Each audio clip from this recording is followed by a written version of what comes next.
Guys, it's Bro You Whack, and after waiting a couple of days of wondering where story missions are gonna be, and after waiting 3.5 years for PvE, Blizzard finally came out and told us what story missions are gonna entail in this little paragraph in today's blog post. Oh boy. But we also got a full explanation as to why we're not gonna be getting hero missions anymore. You know, the whole reason why Overwatch 2 was even created in the first place. But before we get into the sad explanation, let's focus on PvE and what we are actually gonna be getting come season 6. So in today's director's take, which is titled Reflecting on the Future of Overwatch, they said that it's been an emotional week for Overwatch. No, it's been an emotional few years for Overwatch, but we'll let that slide. But this is what they said about story missions. Story missions focus on fast-paced co-op gameplay as well as story, cinematics, and cutscenes that expand on the world of Overwatch. Story missions tell a linear narrative about the heroes of Overwatch reuniting and battling the null sector threat, pushing the story of Overwatch forward for the first time since our original game released. These missions take place on huge maps with new enemies and new cinematics. We will begin to release them in season 6, which is around August or so. The work done here is amazing, leaps and bounds above what we've built for PvE previously in our game, and I can't wait for our players to get their hands on them. We'll be sharing more details there in the coming weeks. So, you know, reading that is great because it's awesome that we're still going to be getting something related to what they originally promised back in 2019, but the sad part is not everything. We're not going to be getting everything,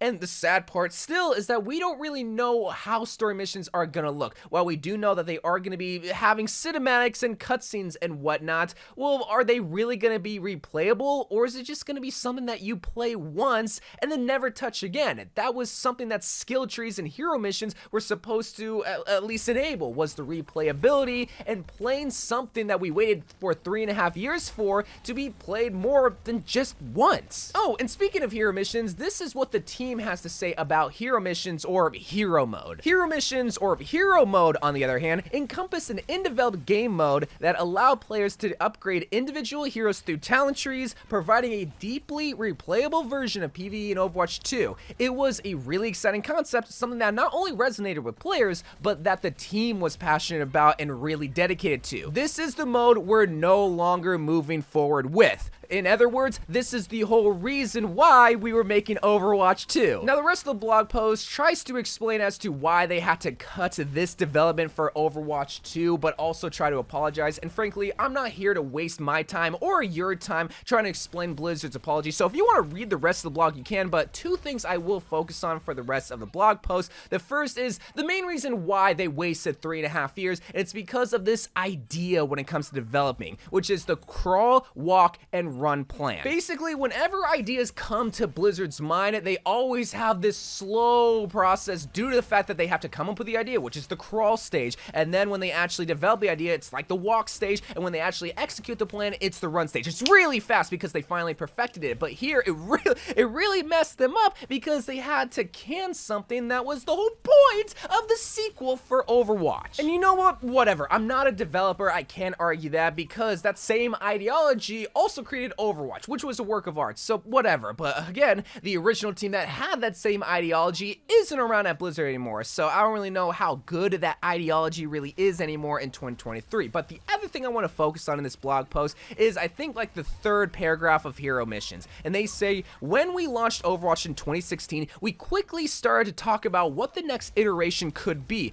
Looking back at that moment, it was obvious that we weren't focused as we should have been on a game that was a runaway hit. Instead, we stayed focused on a plan that was years old. Work began on the PvE portion of the game, and we steadily continued shifting more and more of the team to work on those features. The reason why I read that was because there have been so many people saying that it was 3.5 years in the making. Why did they waste 3.5 years? No. PvE was about 6 or 7 years in the making. The whole reason for Overwatch 2 existing was the PvE, and this was starting back in 2016. A small indie company like Blizzard couldn't execute a PvE style mission or hero missions or story mode all the way back from 2016? Really?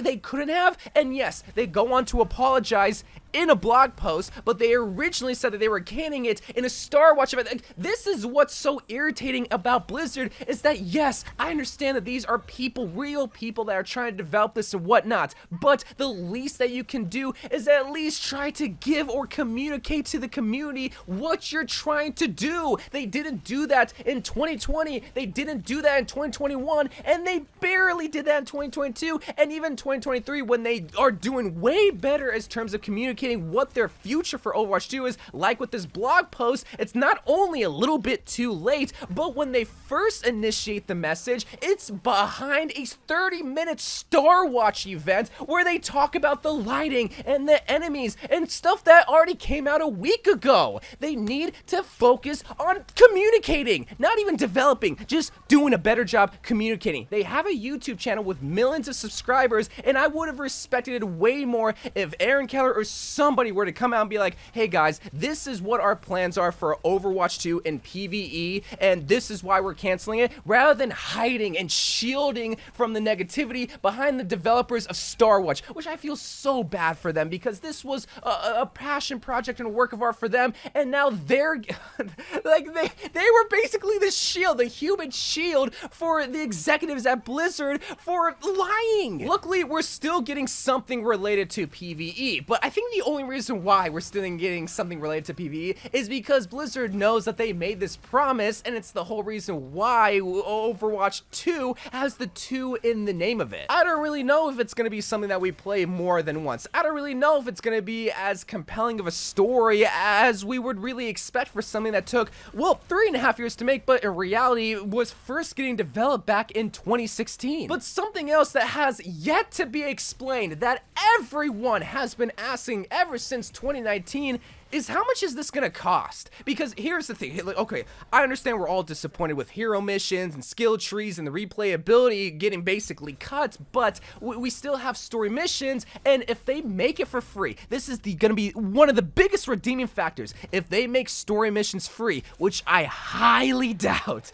I want it to be known, I'll highly doubt they will make these hero missions free, then everything's fine. All right, yes, we have to deal with the fact that they wasted 3.5 years of our lives on this game, but if they make it for free, then that's just more free content that we continue to get on top of, like Starwatch and the Battle for Olympus and all the other things that they are trying to make free in Overwatch. It's all good in the hood, but I don't think they are. I'm gonna be keeping it a buck with y'all. If it's free, it doesn't matter how garbage the PvE is, because, well, it's free. We didn't have to pay for it, and we're just getting more content, and now they can finally just focus on PvP, making heroes, focusing on the multiplayer, which is really, like, I'm gonna be honest, what we all mainly care about. But the only reason why we cared about PvE was thinking that they could handle both PvP and PvE. It's clear that they can't handle PvE, and if they make a lackluster form of PvE,